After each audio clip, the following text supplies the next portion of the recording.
오늘 저는 여기에서 같이 살펴볼 말씀이 뭐냐면 썽을 쌓는 겁니다. 이 부분을 저는 같이 오늘 말씀을 나누려고 합니다. 선택은 참 중요합니다. 선택이 어떻게 보면 평생을 좌우합니다. 그래서 순간의 선택이 너무너무 중요하거든요. 그래서 우리 믿음의 사람들은요, 선택을 잘한 사람들입니다. 그래서 우리는 잘한 선택을 끝까지요, 내가 선택했으면 끝까지 붙잡고 우리가 하늘나라 가는 그날까지요, 경고하면서 흔들리지 말고 달려가기를 주의 이름으로 축복합니다. 자, 오늘 여기 카인의 이 모습을 보게 되면은요, 하나님께서 카인에게 기회를 줬잖아요. 기회를 줬어요. 기회를 주신 하나님의 마음을 카인을 읽어내지 못하는 겁니다. 그걸 읽어내야 되는데 참 그게 안타까운 일이죠.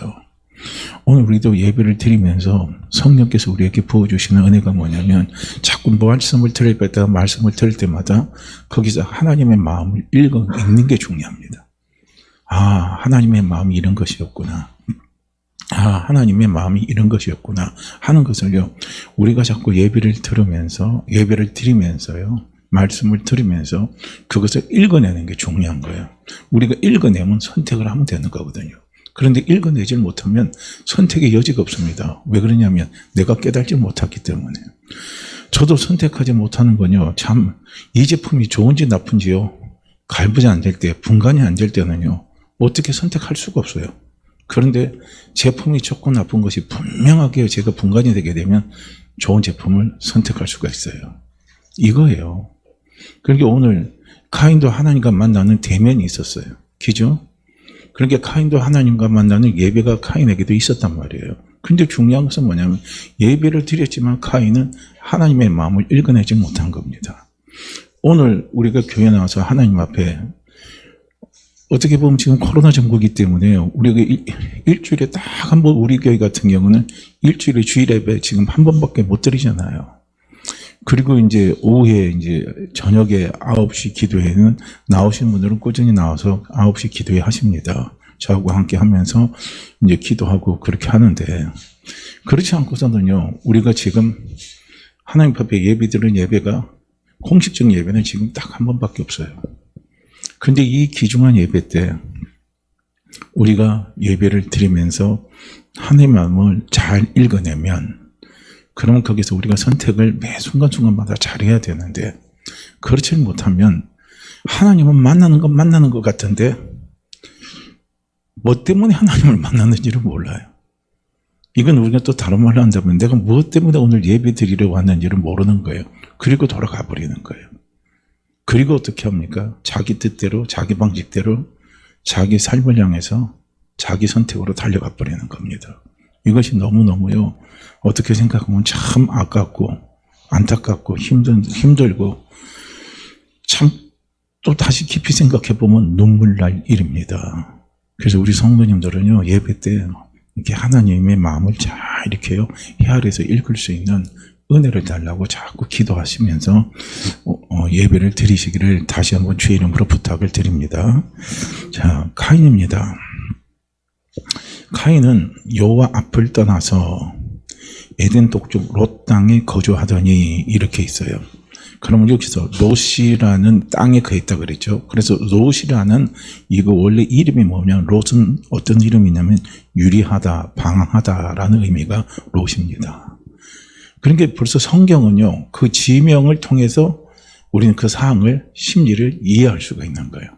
그러니까 지금 카인의 심리는 어떤 지금 심리 상태로 가득 차 있냐면요, 카인은 지금 방황하는 사람이에요. 카인은 어떤 사람이냐면 유리하는 사람입니다. 그 두 개를 합치면 유리방황하는 사람이에요. 이것이 지금 카인이에요. 그러니까 마음의 중심을 잡지를 못하는 겁니다. 갈팡질팡하는 사람이 바로 카인이에요. 그러니까 우리가 신앙생활 해도요, 마음의 중심을 꽉 잡으셔야 돼요. 이 카인처럼요, 우리가 자꾸 신앙생활 하면서도 롯 땅에 가면 안 돼요. 마음이 이리 갔다 저리 갔다 이리 갔다 저리 갔다 막 흔들리는 갈대처럼 왔다 갔다 하면은요, 안 돼요. 우리가 한번 하나님의 마음을 알아서 그 마음을 우리가 딱 알고 그 중심을, 하나님의 중심을 알았다면요, 우리는 그거 다 붙잡고 그 자리에 서 있어요. 하나님이 우리에게 내려주시는 축복의 땅에서 우리는 그 축복을 누리면서 달려가는 거예요. 그런데 우리가 갈짓자로 왔다 갔다 하면요, 이상합니다. 하나님 내리시는 축복은요, 피해가는 거예요. 분명히 야고보서에서 이야기하잖아요. 각양 좋은 은사와 온전한 선물은 위로부터 빛들의 아버지께로 내려온다 그랬어요. 빛들의 아버지가 누굽니까? 하나님 아버지십니다. 빛은 오늘 우리예요. 그러니까 변함없이 하나님은 각양 좋은 선물과 온전한 은사예요. 그 은사들, 각양 좋은 은사와 온전한 선물들을요, 변함없이 하나님은 계속 우리에게 내려주시는데, 우리가 갈팡질팡 하면요, 그 선물을 우리는 누리지를 못하는 거예요. 받지를 못하는 겁니다.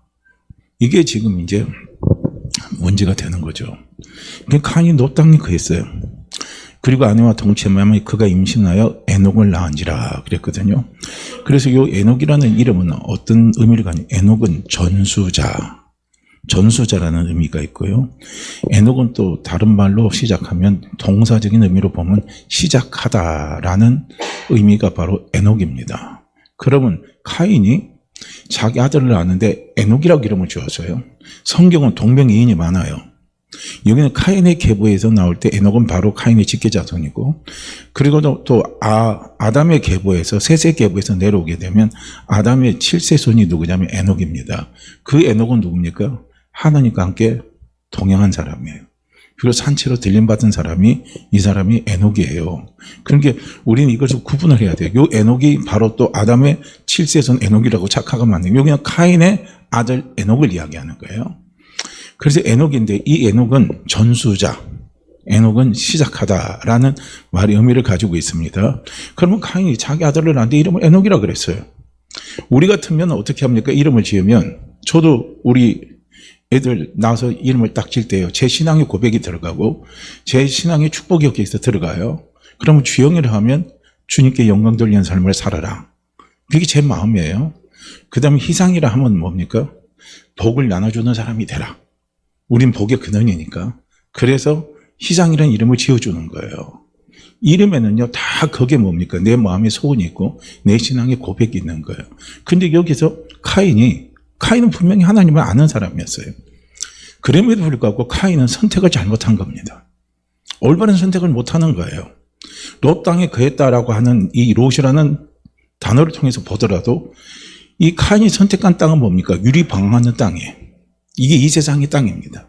이 세상의 땅은요, 유리방황하는 사람들이 모여 있는 거예요. 왜냐하면 목적지를 몰라요. 삶의 종착지를 모릅니다. 삶의 의미를 몰라요. 삶의 목적을 모릅니다. 삶의 최종적인 부분의 결론이 어딘가를 모르고 살아가는 사람들이요, 이 땅에 사는 사람들이에요. 그래서 이 땅에 사는 사람들은요, 유리방황하는 삶입니다. 그래서 이 땅의 사람들이 고백하는 고백이 어떤 고백입니까? 이 세상에 사는 것은 한바탕 있잖아요. 크게 춤을 추고 가는 게 있죠. 연극과 같다는 거예요. 이 땅의 삶이 그렇다는 거예요. 그러면서 허무하다 이거예요. 그렇죠. 유리방황한 삶이 얼마나 허무합니까? 남는 게 없으니까요. 정착이 안 되니까요. 예수 그리스도를 믿는 우리는요, 유리방황한 삶이 아니에요. 우리는 어떤 삶을 사는 사람입니까? 우리는요, 분명한 결론을 가지고, 분명한 확신을 가지고, 분명한 열매를 바라보고, 우리가 영원히 정착할 곳을 향해서 우리는 살아가는 사람이요, 예수 그리스도를 믿는 사람입니다. 그래서 우리의 삶은 롯 땅의 삶이 아니라는 거예요. 결코 롯 땅에서 사는 사람이 아닌 거예요. 이걸요, 우리가 신앙생활할 때 분명하게 알고 가야 돼요. 그래야 우리는 제 많은 이 세상, 내가 정 줄 수가 없는 거예요. 이 땅에 정 주면 안 돼요. 우리가 정을 주고 우리가 마음을 줄 수 있는 것은 하늘나라 땅입니다. 그것이 예수 믿는 우리가요, 지향해야 할 땅이에요. 그걸 우리는 바라볼 수 있어야죠. 근데 어쨌든 시작을 했어요. 이게 이제 카인이 자기의 심리를 고백하는 거예요. 아들을 통해서 그걸 이야기하는데 전수한 거예요. 뭘 전수했느냐? 좋은 걸 전수해줘야 되는데.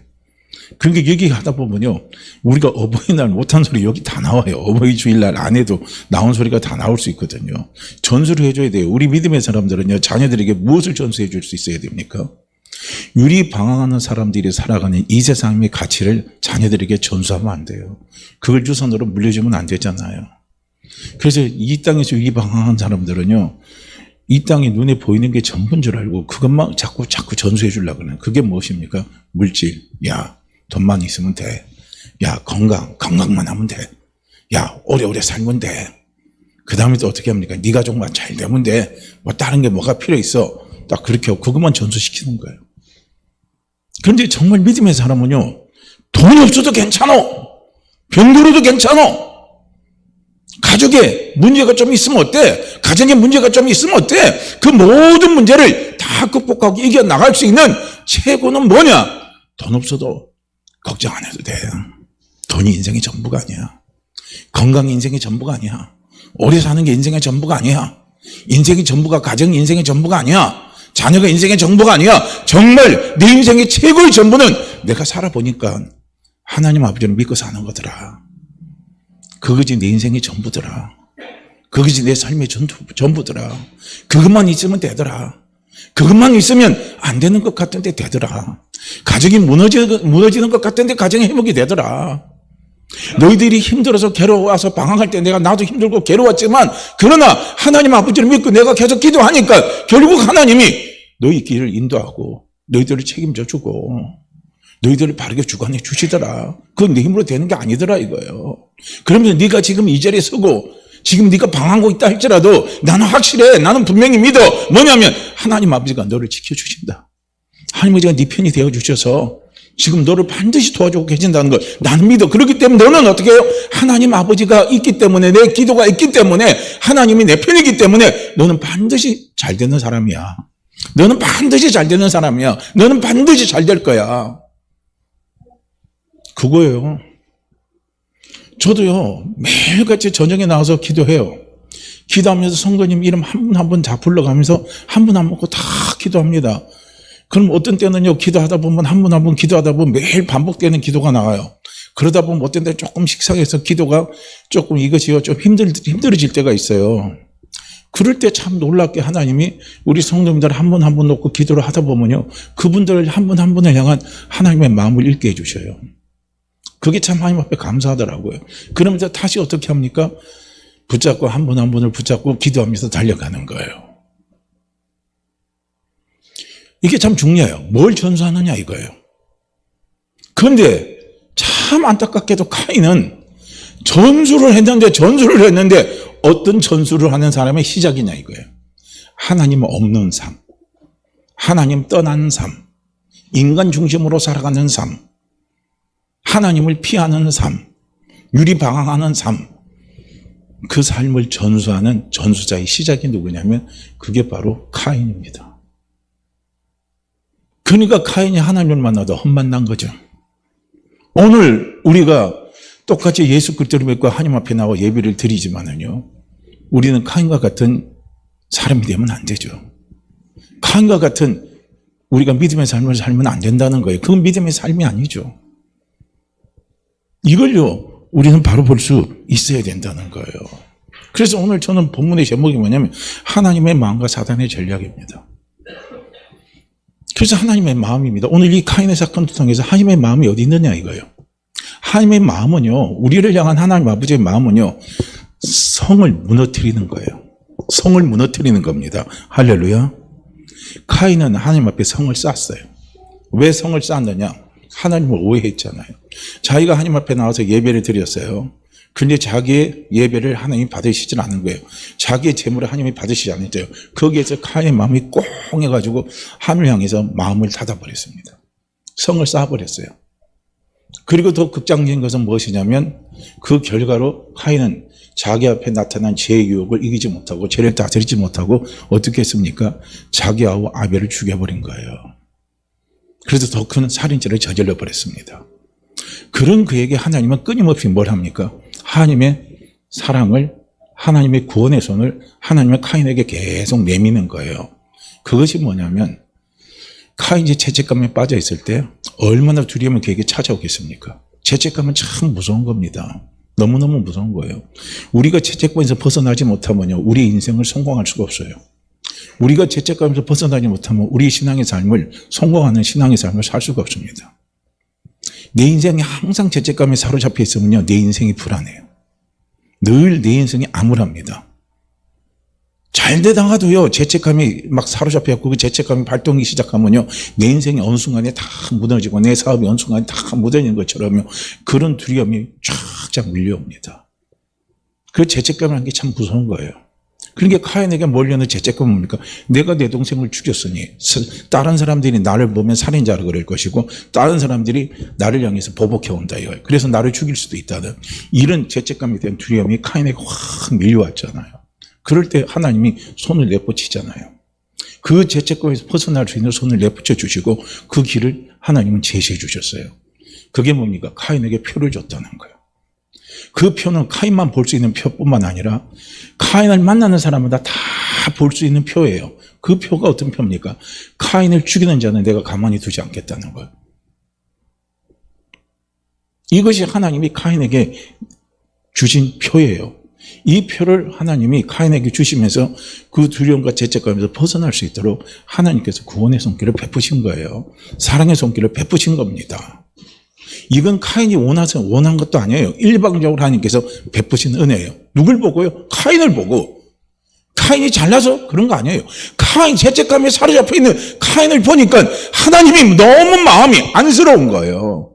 너무너무 불쌍한 거예요. 너무너무 애처로운 거예요. 그래서 하나님이 자비의 손길, 긍휼의 손길을 내뻗치는 게 표를 준 겁니다.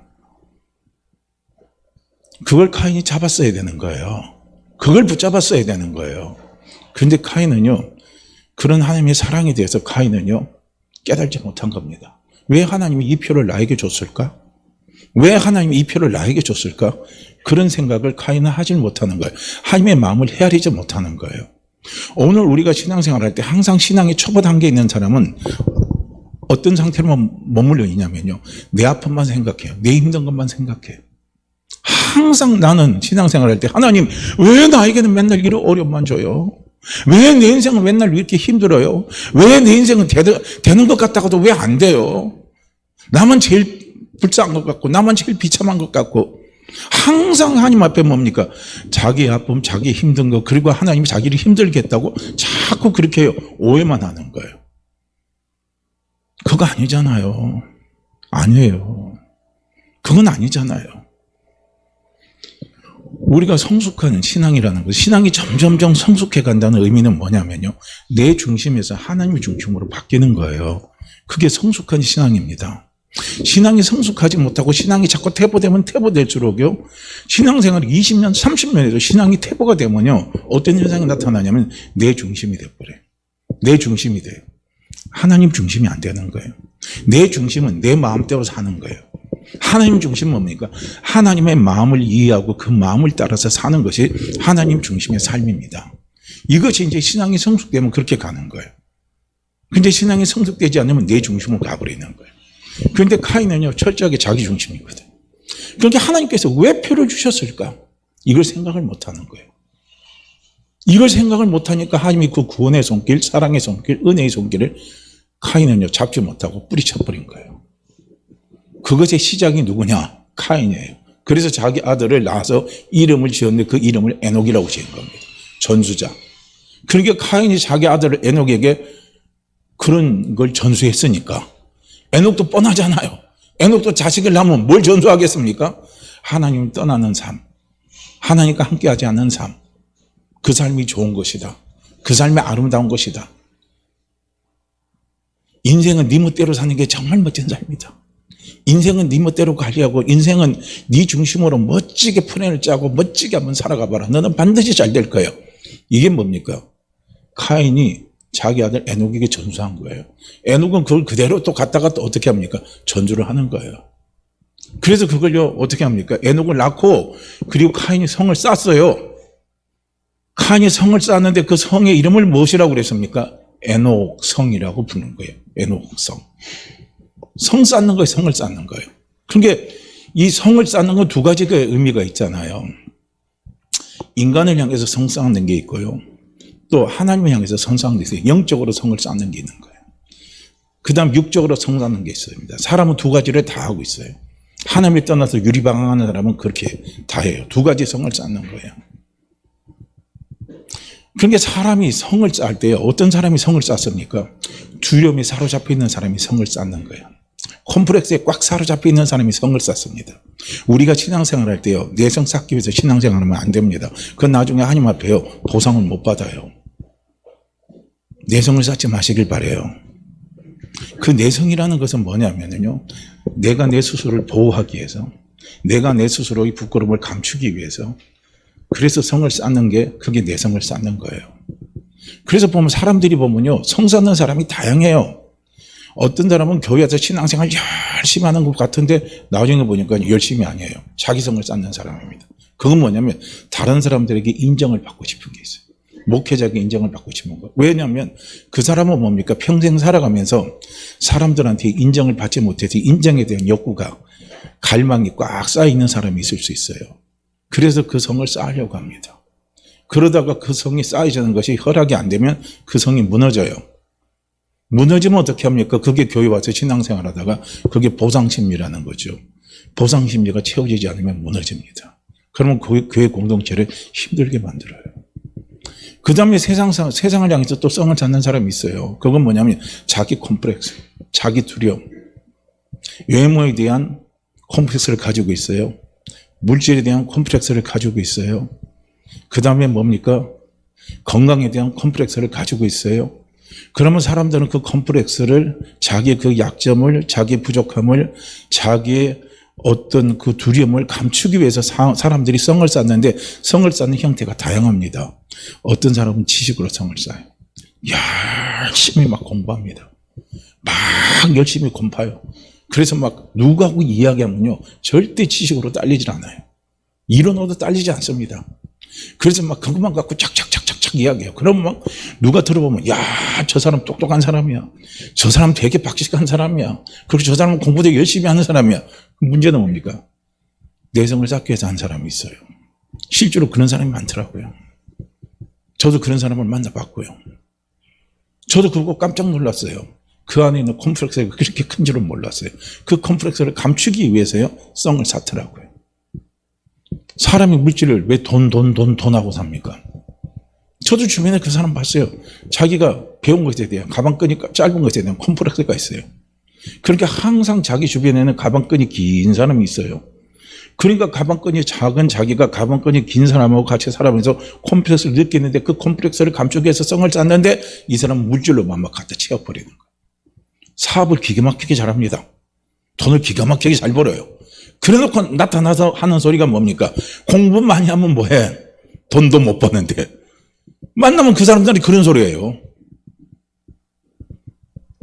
돈이 최고지. 뭐 많이 배우면 뭐해? 근데 그 사람도 나중에 보니까요. 그 공부하는 가방끈에 대한 콤플렉스가 있으니까 정식학교 공부 안 하고 무슨 뭐 최고위 무슨 과정 있잖아요. 무슨 뭐 과정이하고 각 대학들마다 뭐 그런 게 있어요. 그거는 이제 뭐 정식 학위 받고 뭐 박사학위 받고 그런 거 아니더라도 그냥 6개월 과정 뭐 하면 끝나고 나면요. 그런 걸 주는 게 있어요. 그러면 그 사람 집에 가보니까 뭐 S대 무슨 무슨 뭐 경영자 과정 뭐 수료 해가지고 그걸 뼈로 크게 해갖고 딱 찍어놨더라고요. 그게 다 뭡니까? 자기의 약함, 자기의 콤플렉스를 감추기 위해서 성을 쌓는 겁니다. 오늘 카인이 왜 성을 쌓는다고 생각을 하십니까? 하나님의 보호하심이 있고요. 하나님의 인도하심이 있고요. 하나님의 사랑하심이 있고요. 하나님의 축복하심이 내 속에 확신 있게 살아 움직이면요. 우리는 성 안 쌓습니다. 성 안 쌓아요. 성 쌓을 필요가 없는 거예요. 왜냐하면 하나님이 이미 내 성이 되어주셨는데, 하나님이 이미 내 방패가 되어주셨는데, 아버지가 내 방패인데, 아버지가 내 잔성인데, 그런데 우리가요 성 쌓을 이유가 없는 거예요. 그 사람은 자기가 갖고 있는 성을요 다 허물어뜨려 버리는 거예요. 아이고 귀찮게 내가 이 성 쌓느라고 내가 얼마나 힘들었어. 내가 이 성 쌓느라고 얼마나 힘들었어. 이제 알고 보니까 이 성 다 필요 없어. 왜냐하면 하나님 아버지가 내 성이 되어주시니까, 하나님 아버지가 내 방패가 되어주시니까 이제 이런 성들은 다 필요 없어 하고요. 그 사람들은 성을 다 허물어버리고요. 마음에 뭐가 찾아와요? 하나님 아버지로 인해서 마음에 평안이 찾아오는 거예요.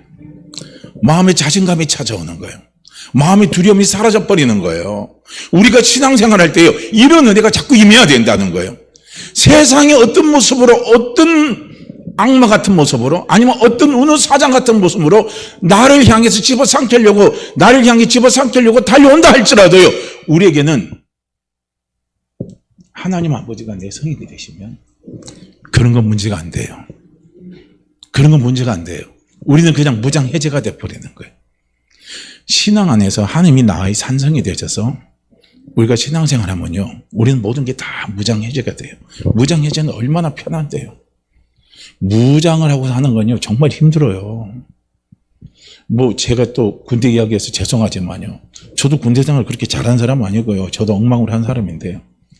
근데 그거 보면요, 5분 대기조라는 게 있어요. 비상 딱 걸어놓으면 5분 대기조, 언제든지 5분 안에 딱 그냥 누르면 금방 출동할 준비를 하고 살아요.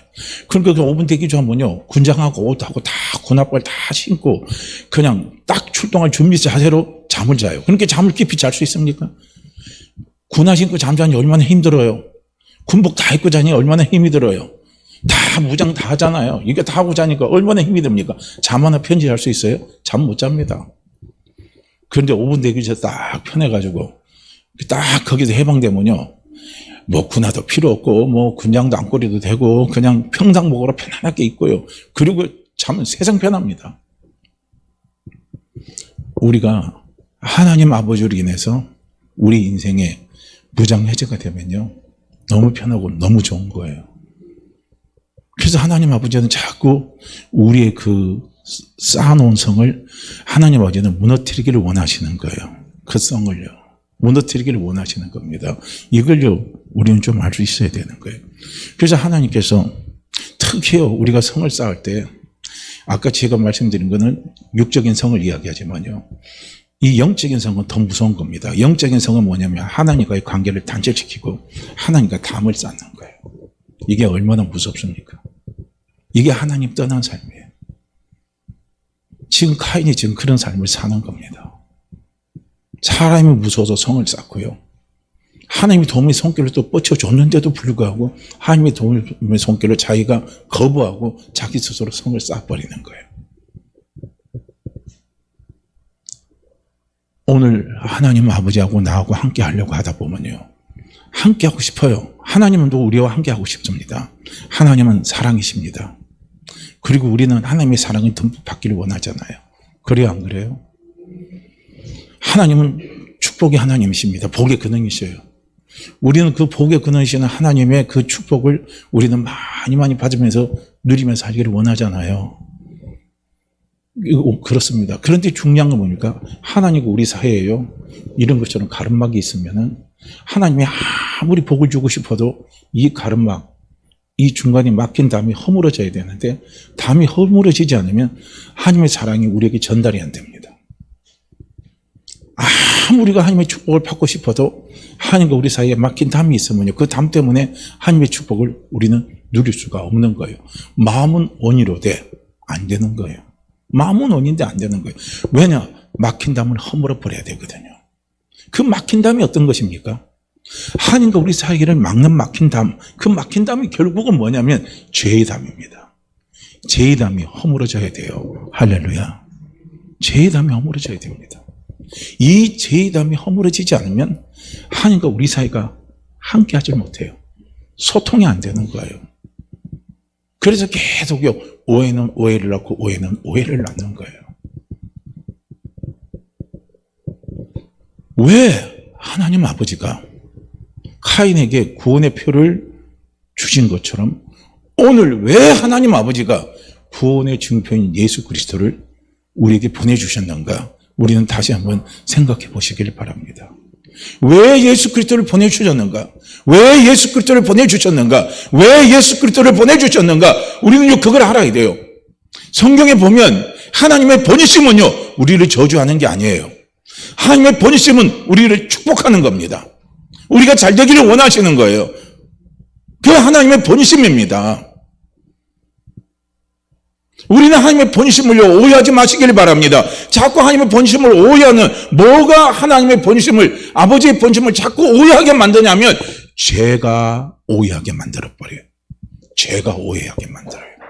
그 죄책감이 자꾸 하나님의 아버지의 마음의 본심을 오해하게 만듭니다. 저도 마찬가지예요. 저도요, 제 스스로 볼 때 하나님 앞에 이번 한 주간은 정말 하나님 보실 때 제 스스로도 대견스럽고 그래도 뭔가 하나님 보실 때 그냥 괜찮다고 생각하면요, 그냥 오늘 와서 예배드리고 설교하고 이런 거에 대해서는요 마음이 편안해요. 그런데 한 주간 살면서 기도도 좀 부족하고 준비한 것도 좀 부족하고 그러다 보니까 막 뭔가 찜찜한 게 막 몰려오는 거예요. 그 찜찜한 게 뭐겠습니까? 하나님 앞에 목사로서 바로 서지 못하는 죄책감이죠. 그 죄책감에 몰려오면 어떤 생각이 드냐? 오늘 예배 인도하는데 말씀이 제대로 될까? 전달이 될까? 오늘 예배 인도하는데 말씀이 제대로 풀어져서 이해가 돼서 나타날까? 오늘 또 예배 드리는데 성령이 이 가운데서 역사해 주실까? 막 이런저런 생각들이 많이 막 도는 거예요. 무엇이 그런 생각하게 만듭니까? 하나님의 아버지의 마음은 절대 변함이 없습니다. 할렐루야. 예수 그리스도는 어제나 오늘이나 영원토록 동일하신 분입니다. 이 말은 다른 말로 한다면 예수 그리스도를 향한 하나님의, 예수 그리스도를 통해서 우리에게 주신 하나님의 그 마음은 영원토록 동일하다는 거예요. 변함이 없으시다는 거예요. 우리는 변덕이 죽을 듯 일어나지만요, 하나님은 변덕이 죽을 듯 하지 않으셔요. 변함이 없으신 겁니다. 그 변함이 없으신 하나님의 마음을 히브리서 기자는 뭐로 표현했냐면 맹세로 표현한 거예요. 내가 맹세한다. 내가 맹세한다. 누구를요? 내 스스로를 놓고 내가 맹세한다. 이거. 내 이름을 놓고 맹세한다. 이거. 내 생명을 걸고 맹세한다. 이거. 그 맹세가 뭡니까? 예수 그리스도입니다. 그래서 변함이 없어요. 그런데 문제는요, 누가 오해를 합니까? 하나님이 나를 도와주시는 도우심은요 절대로 변함이 없습니다. 하나님이 나를 사랑하시는 사랑은요 절대로 변함이 없습니다. 하나님이 나를 축복하시는 축복은요 절대로 변함이 없습니다. 하나님이 나를 긍휼히 여기시는 그 긍휼히 여기시는, 불쌍히 여기시는 그 자비의 마음은요 절대로 변함이 없습니다. 안 변해요. 그래서 하나님의 마음의 표현을 썼을 때는 신실하신 하나님이라 쓰잖아요. 신실은 우리 입장에서 하나님으로 표현한다면 충성을 이야기하는 거예요. 충성은 변함없는 마음이거든요. 우리를 향한 하나님의 마음은 절대로 변함이 없습니다. 근데 오해는 누가 합니까? 내가 오해해요. 왜 오해하는 줄 아십니까? 죄책감. 이것이 오해하게 만들어요. 제 말이 틀렸니 안 틀렸는지 한번 확인해 보세요. 죄책감, 그것이 오해하게 만듭니다. 오늘도 저도 하나님에 대해서 제가 오해했어요. 아침에 예배 인도할 때 와서 오늘 좀 일찍 다녀 올라왔거든요. 오늘 이제 8시부터 탁 다녀 올라와서 이제 탁 기도하고 11시에 시작이니까 최소한 2시간만은 기도해야 되겠다. 탁 마음 먹고 와서 이제 기도하러 딱 앉아 있었잖아요. 근데 딱 1시간 10분 정도 지나니까 따르릉 전화가 또 오기 시작해요. 아침에 전화를 받지 말았어야 되는 거거든요. 전화 받으니까 중심이 또 흔들리잖아요. 조금 있으니까 배가 살살 아프면서 신호가 와요. 그리고 어떻게 해요? 또 내려가야 되잖아요. 그 내려가다 보니까 기도하려고 했던 마음먹들이 흔들리잖아요. 그러니까 나중에 어떤 생각이 들어요? 오늘 그렇게 하기로 했는데 이거밖에 안 됐는데 오늘 예배 좀 찜찜한 이런 것들이 몰려오는 거예요. 그런데 기도할 때 성령께서 그걸 바로잡아 주시는 거예요. 그건 제 생각입니다. 그건 제 생각이에요. 아버지 생각이 아닌 거예요. 성령께서는 우리에게 아버지의 생각을 항상 전달해 주십니다. 성령께서는 항상 우리에게 아버지의 생각을 전달해 주시는 거예요. 신앙이란 것은요, 아버지의 생각 중심으로 사는 게 신앙입니다. 그래서 성령님은 우리를 도와주시는데 어떻게 도와주십니까? 신앙생활 똑바로 할 수 있도록 성령은 우리를 도와주시는 분이 성령님이십니다. 절대로 그분은요, 저 변함이 없더라고요. 그래서 제가 오늘도 위로를 얻었어요. 힘을 얻었어요. 오해는 내가 오해를 했구나. 오해는 내가 오해를 했구나 이거예요. 왜 하나님이 예수 그리스도를 이 땅에 보내주셨는가? 우리는 분명히 알아야 됩니다. 하나님이 예수 그리스도를 이 땅에 보내주신 것은요, 하나님과 나사에 막힌 그 담 있죠. 그 죄의 담입니다. 그 죄책감이에요. 죄의 담 속에 쌓이고 쌓이는 것이 죄책감이에요. 그 죄책감이 하나님 우리 살이 맞게 하는 죄의 담이에요. 그 죄책감을 허무르기 위해서, 그 죄책감을 완전히 허무르기 위해서, 그 죄책감을 완전히 도말하기 위해서요, 예수 그리스도를 이 땅에 보내주신 겁니다. 그래서 죄로 인한 책임이에요. 죄로 인한 책임. 죄를 지면 책임을 져야 되잖아요. 내가 그 책임을 지면 죄에 대한 책임이 뭡니까? 형벌을 받아야 되잖아요. 저주의 형벌을 받아야 되잖아요. 그 저주의 형벌을 하나님이 예수 그리스도를 통해서 전부 다 담당시켰다는 거예요. 다 예수님이 짊어지게 하신 겁니다. 그 이유가 어디 있느냐 이거예요. 그걸 찾아야 돼요. 그 이유는 화목입니다. 화목. 그래서 예수님은 하나님과 우리 사이의 화목제를 위해서 돌아가신 분입니다. 화목 제물로 돌아가신 분이에요. 화목의 화목. 온수된 것에서 화목한 관계로 바꾸시기 위해서 하나님이 예수 그리스도를 이 땅에 보내셨습니다. 얼만큼 화목되게 하기 위해서. 화목한 사람은 하나 되는 거예요. 하나. 기죠. 우리 교회가 화목한 교회가 되면요, 우리 성도님 입에서 저절로 그런 말이 나올 겁니다. 우리 교회는 정말 좋은 교회야. 월미도 교회는 하나 되는 교회야. 하나 되자 안 해도요, 화목하면 하나 되게 돼 있어요. 근데 화목하지 못하면 하나 되자 아무리 떠들어도요, 어떻게 합니까? 하나가 되질 못해요. 화목하게 하기 위해서, 화목되게 하기 위해서 예수님을 하나님이 이 땅에 인간의 몸으로 보내시고 십자가에서 못 박혀 돌아가게 하시고 다시 부활하게 하신 겁니다. 근데 화목인데 얼만큼 화목되게 하기 위해서요, 에베소서에서 사도 바울은 그 화목된 관계를 뭘로 표현하냐면 생명의 관계로 표현하고, 그 생명의 관계를 표현한 그 대표적인 사도 바울이 쓴 그 단어가 뭡니까? 권속이라고 하는 거예요. 권속으로 불렀어요. 권속은 가족입니다. 가족. 이걸 영어로 말하면 패밀리죠. 패밀리. 그러니까 하나님의 패밀리로 하나님 우리와 함께하기 위해서요, 우리를 부르신 겁니다. 할렐루야. 그러니까 한번 보세요. 다윗이 요나단하고의 약속이 생각이 나가지고 요나단의 후손을 찾아보라고 그랬잖아요. 근데 거기 보니까 무비보셋이 나타났잖아요. 그 무비보셋이 도망가다가 말에서 떨어져서 다리가 절개돼서 그래서 장인으로 살았었잖아요.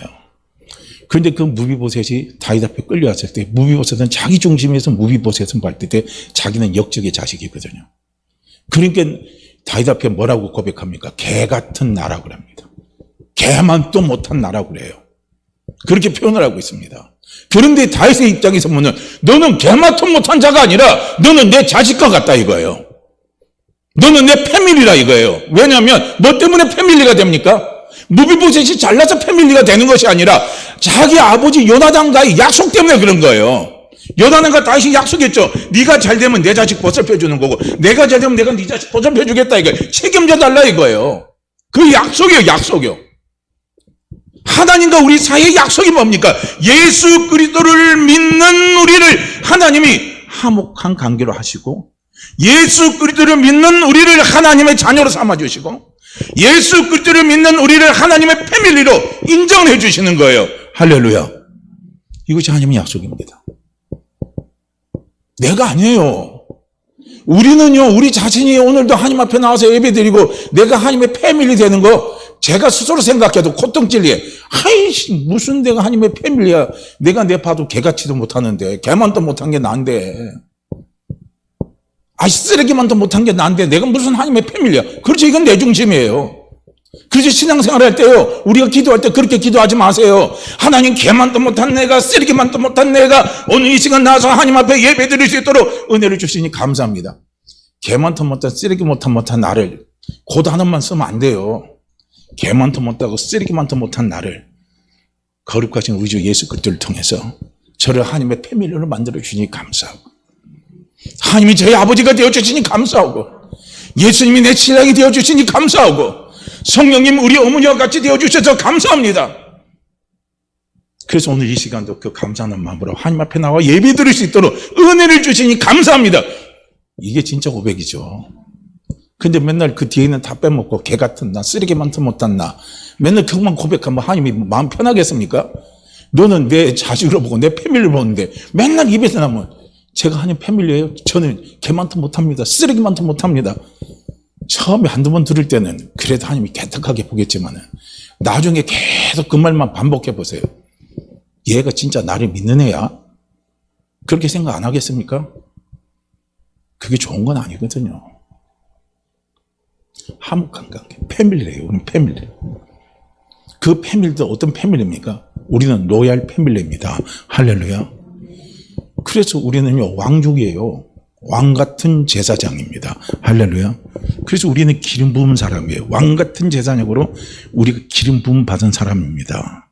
그래서 우리는 이 확신이 우리 속에 막 살아서, 이 믿음이 살아서 막 움직이는 순간에요, 우리는 왕 같은 권세의 능력이 나를 통해서 나타납니다. 우리를 통해서 막 나타나요. 그래서 사도 바울은 이걸 가리켜서 성경이 뭐라고 표현하냐면 생명 안에서 왕노릇한다, 이런 표현하는 거예요. 생명 안에서. 그 생명은 뭡니까? 하나님의 생명 안에서, 부활 생명 안에서 우리가 왕노릇하는 거예요. 할렐루야. 왕은 지시만 하면 돼요. 왕은 명령만 하면 됩니다. 왕이 지시하고 왕이 명령을 했더니 군사가 움직여요. 그 움직이는 군사가 하늘의 군사입니다. 그게 하늘의 군대예요. 그 군대가 누굽니까? 그 군대가 바로 천사들이라는 거예요.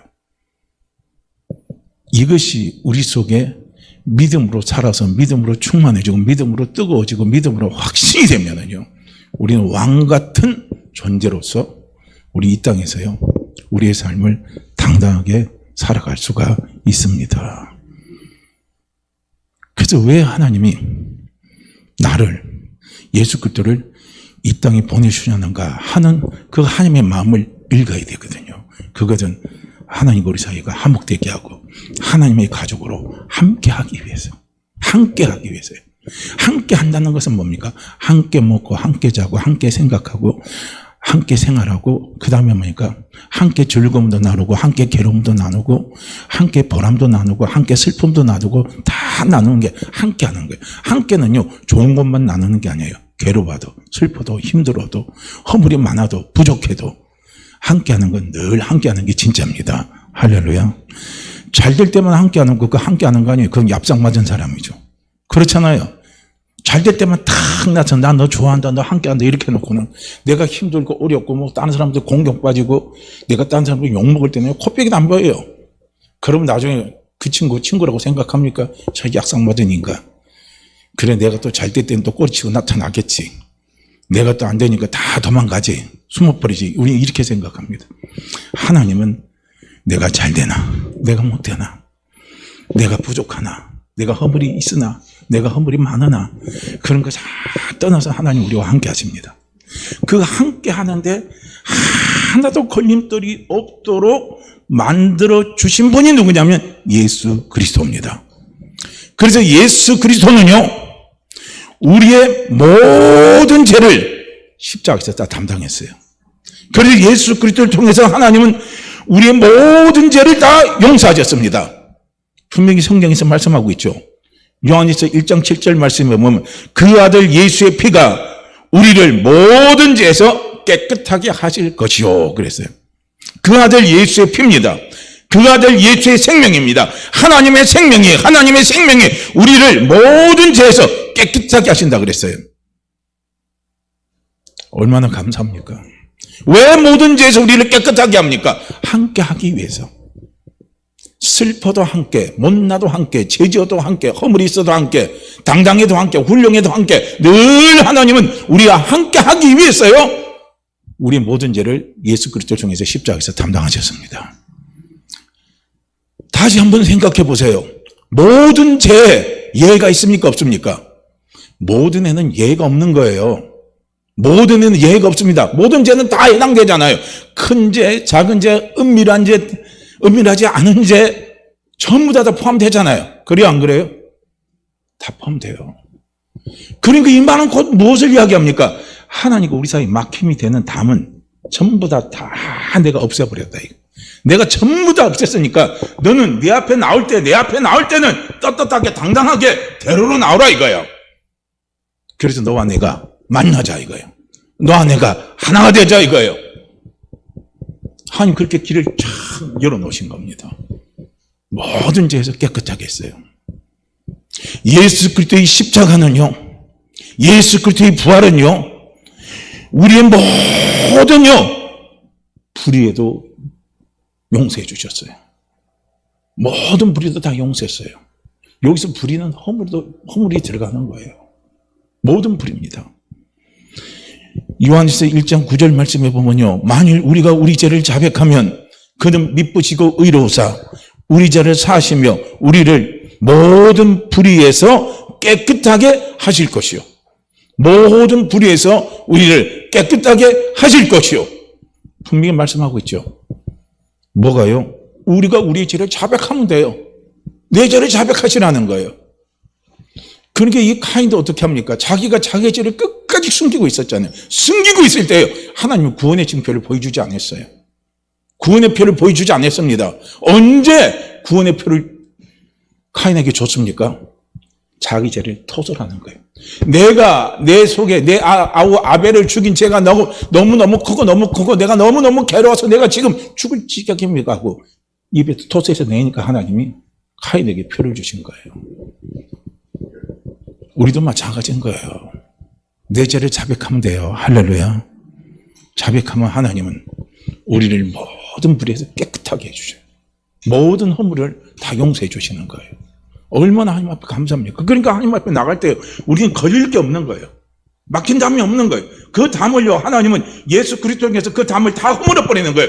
누구하고 하나 되기 위해서, 우리와 하나 되기 위해서, 우리와 화목하게 되기 위해서, 하나님의 패밀리로 만들어 주시고 영원히 함께 하기 위해서요. 그 담을 하나님은 예수 그리스도를 통해서 전부 다 허무시는 것이요. 그게 하나님의 마음입니다. 성을 쌓는 게 아니에요. 성을 허물어 버리는 거예요. 영적으로 쌓인 성을 허무는 거예요. 육적으로 쌓인 마음의 성을 허물어 버리는 거예요. 이걸 다 허물어요. 예수 그리스도의 피와 예수 그리스도의 부활은요, 우리 죄를 영원히 속죄해 주셨어요. 히브리서 9장 12절 말씀에 보면 오직 자기 피로 영원한 속죄를 이루사, 오직 자기 피로 영원한 속죄를 이루어 주셨다는 거예요. 할렐루야. 영원한 속죄를 이루어 주셨습니다. 영원한 속죄, 과거, 현재, 미래 들어가죠. 과거의 죄, 현재 다 용서했어요. 지금 짓고 있는 죄 용서했어요. 앞으로도 지을 죄까지 다 용서했어요. 다 끝내버렸어요. 하나님과 함께하는 그 길에 방해되는 모든 것은 전부 다 없애버린 거예요. 할렐루야. 그러니까 두려워하지 마세요. 오늘 하나님 내 죄를 용서했는데 내일 내가 또 죄 지을 건데 이거 또 어떻게 해? 그러면 또 하나님 또 나 버리실 거 아니야. 하나님 나 혼내실 거 아니야. 의심하지 마세요. 의심하지 마세요. 할렐루야. 의심하지 마시고 담대하게 나가시면 돼요. 양심의 죄에서까지도 다 용서해 주셨습니다. 그래서 예수 믿는 우리는요, 양심에 하임 맞으면 안 되지만은요, 양심하면 안 돼요. 양심은 뭡니까? 하나님 우리 마음속에 주어진 율법이에요. 그 율법에서 우리는 다 자염을 받았죠. 누구든지 그리스도 예수 안에 있는 자에게는 결코 정죄함이 없습니다. 생명의 성령의 법이 죄와 사망의 법에서 우리를 해방시키셨습니다. 죄와 사망의 법은 율법을 이야기하는 거예요. 마음의 율법이, 마음속에 심어둔 율법이 양심입니다. 그래서 그 양심에서도요, 우리를 해방시켜 주신 거예요. 양심의 죄에서도 다 용서해 주신 거예요. 그러니까 양심에도 양심, 나 이 양심 때문에 내 양심 있지, 내가 양심 있지. 하나님 앞에 어떻게 내가 나갈 수가 있어? 내가 어떻게 하나님의 자녀가 될 수 있어? 내가 어떻게 하나님의 축복을 누릴 수 있어? 내가 어떻게 하나님 앞에 기도할 수 있어? 그거요, 너무 그러면 안 돼요. 그거 아니에요. 그건 불신입니다. 그건 불신앙이에요. 그러니까 어떤 사람이 그러더라고요. 나 자기는 참 이상하대요. 왜냐하면 평소 그냥 아무 일 없으면 하나님 안 찾다가도 일만 생기면 하나님 찾는데요.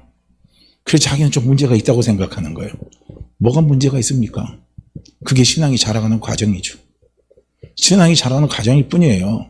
내가 평소 때 하나님 안 찾았다고 했다가 나중에 문제가 생겨서 하나님 찾으면 하나님이 나 안 도와주실 것 같아요? 안 도와주시죠? 안 도와주실 거니까 아예 그럴 때 나와서 기도하지 마세요. 기도하지 마세요. 작전 기도도 하지 마시고 그러지 마세요. 안 도와주실 거예요. 제 말이 틀려요? 맞아요? 제 말이 틀리면 아멘 하시고 맞으면 아무 말도 하지 마세요. 제 말이 틀렸죠? 그죠? 틀린 것 같죠? 그래서 제 말이 틀렸죠. 100% 틀린 거죠. 그럼에도 불구하고요. 하나님은 감사합니다. 하나님은 좋아하시더라고요. 저는 그런 하나님을 여러 번 느꼈어요. 여러 번 저는 느꼈습니다. 그 감동을 여러 번 느꼈어요. 그래도 하나님 찾아주니까 하나님이 감사하대요. 야, 참 그거 보면 우리 참 대단한 존재예요. 아니 우리가 감사해야 되는데 하나님이 감사하대요. 참 그거 보면 우리 하나님 아버지는 너무나 좋으신 분이에요.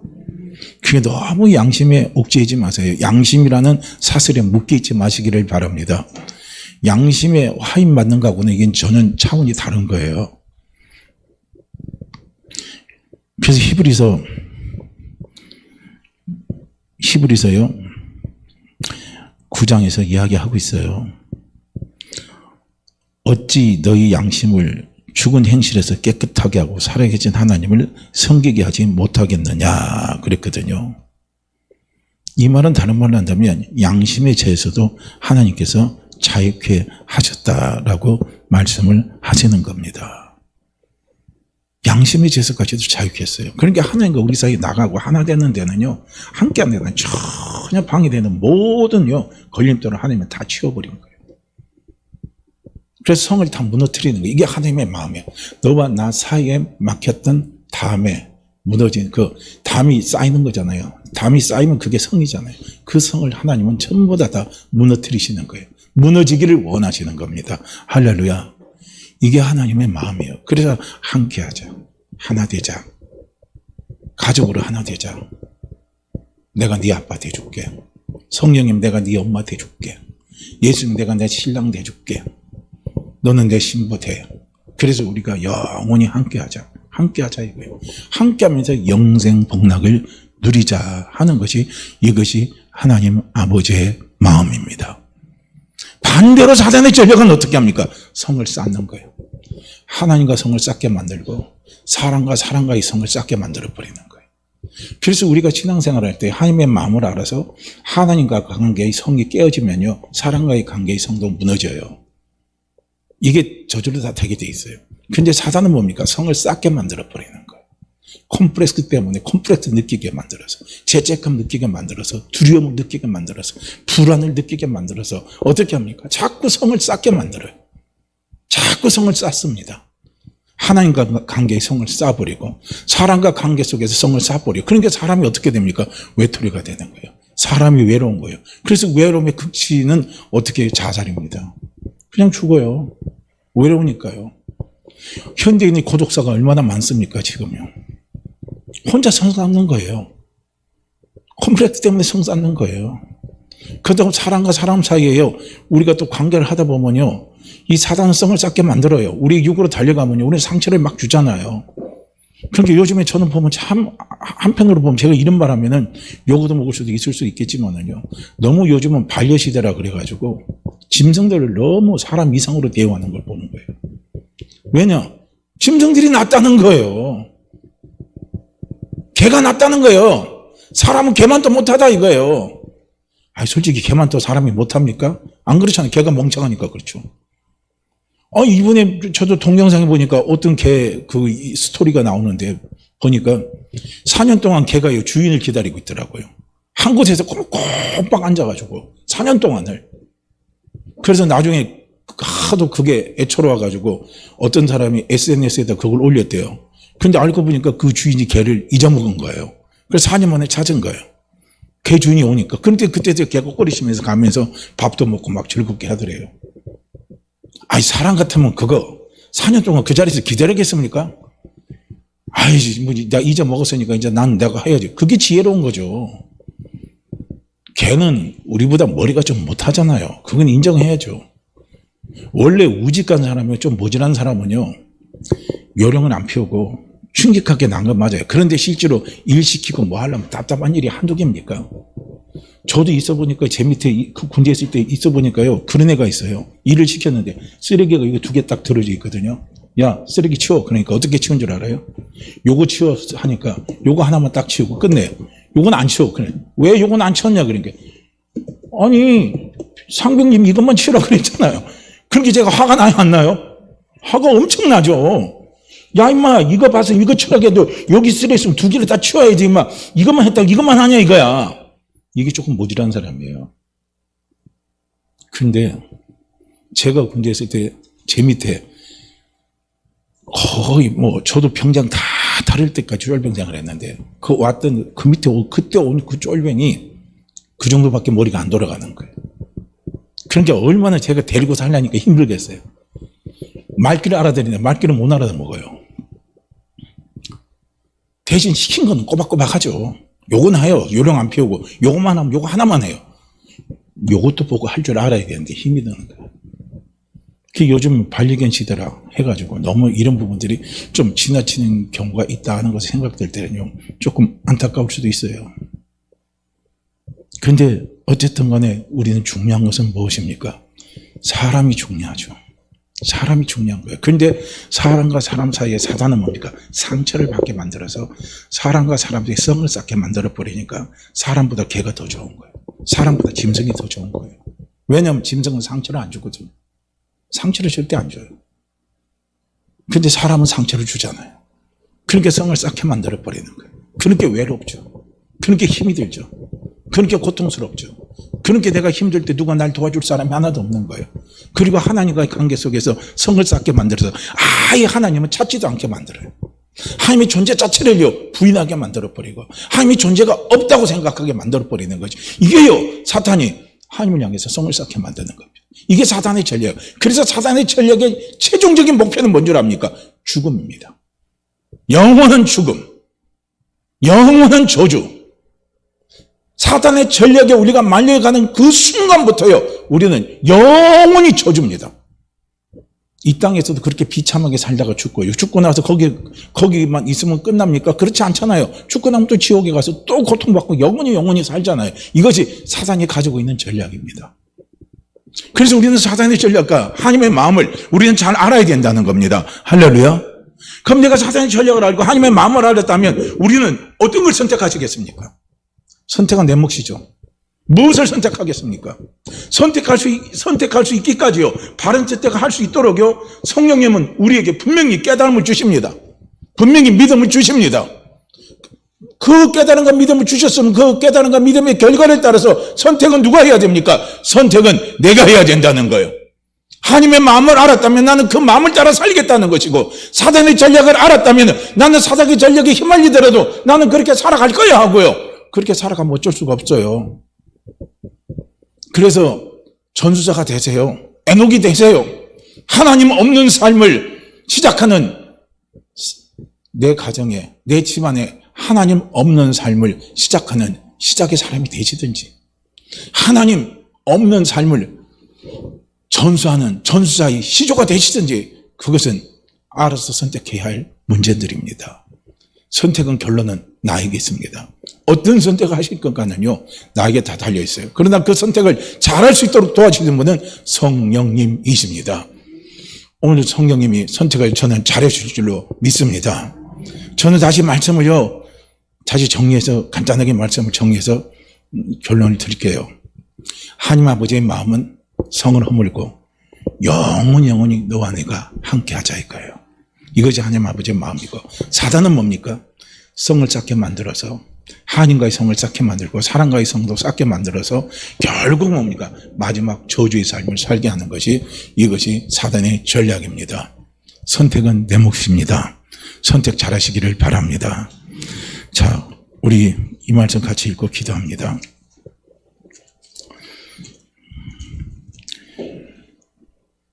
(17절) 말씀이요 우리 함께 읽고 기도합니다. 창세기 4장 17절이에요. 아내와 동침하며 그가 임신하여 에녹을 낳은지라.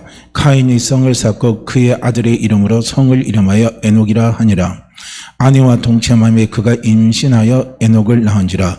카인이 성을 쌓고 그의 아들의 이름으로 성을 이름하여 에녹이라 하니라. 아내와 동침하며 그가 임신하여 에녹을 낳은지라. 카인이 성을 쌓고 그의 아들의 이름으로 성을 이름하여 에녹이라 하니라. 아멘. 하나님 에녹이 되지 말게 하시고 진짜 에녹이 되게 하옵소서. 에녹은 하나님과 동행하는 사람입니다. 함께하는 사람이에요. 우리 이 시간 함께 기도합니다. 하나님 에녹이 되지 말게 하시고 진짜 에녹이 되게 하옵소서. 그런 은혜를 부어주시옵소서. 우리 이 시간 기도합니다. 함께 같이 기도하죠. 오 할렐루야. 하나님 아버지, 이 시간